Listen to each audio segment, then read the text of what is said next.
Hi, what's on the tray today? It's a copy of an amazing little magazine which I used to buy quite a lot, Exchange and Mart. It ran from, the dates on here where it started, 1868, and only stopped in 2009 as a physical thing. It's now online, completely the same concept. It's a bit like a paper eBay, really. You could buy almost anything through Exchange and Mart. In fact, my husband and I bought the first property that we had a museum in Sussex through the property section in Exchange and Mart. It was a 12th century church in East Wittering, and we bought that in 1991 as our first museum. So there you are. And if you had any imagination in this is 1956, right?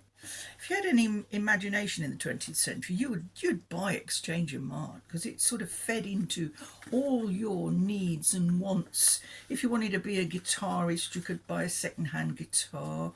If you wanted to run a little business of your own instead of working for the man, you could buy some chimney sweep brushes. Here, look, the first thing I can see here for 37 and sixpence a complete.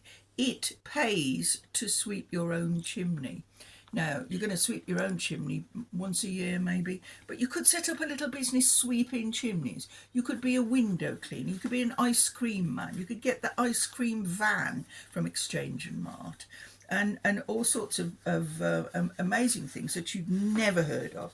You could go into printing with a thing called a Dana printing. Of course, I won't be able to find it now, but it's in here. And become a printer with all the equipment that you might need. And you could buy a typewriter and do some typewriting on the side. You could buy everything you wanted for your car.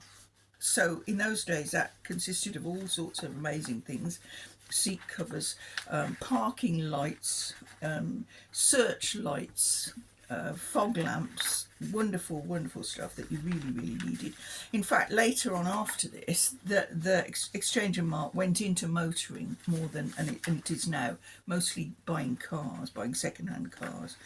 But in these days, you could buy a lot of government surplus stuff because it was just not long after the war, 10 years after the war, 1956, and there was so much stuff around. It said it was government surplus, or it's XWD, or something along those lines. This is, well, you could buy a flying jacket, sheepskin flying jackets, which were left over from the war, and they were 119 shillings and sixpence.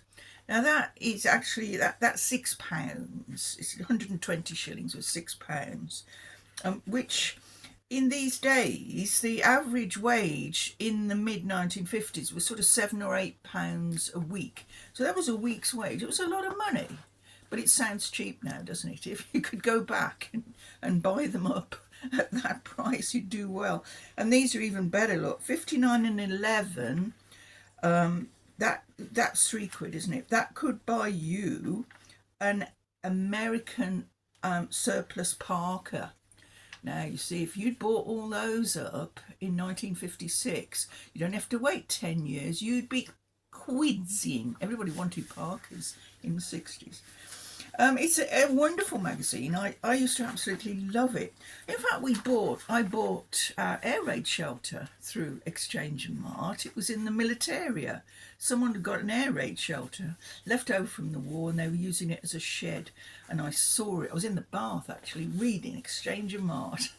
That's the sort of person I am, really. I'm not glamorous at all. And I saw it, and oh, wow. An air raid shelter, and we paid £60 for it. Had to go to Barking in Essex to pick it up. We've just lost it. It's in the museum. We've lost it. I keep going on about that, don't I? I'm gonna though. And the wonderful things in here could stock a complete museum if you wanted to start again. But of course, that was then. In 1956, my dad bought a bungalow that I was brought up in for £2,000, and it took him the rest of his life to pay that off. You've got to remember prices were just a bit different to what they are now, but in a lot of ways they weren't. But now you can't get a string vest for 13 and 6, can you?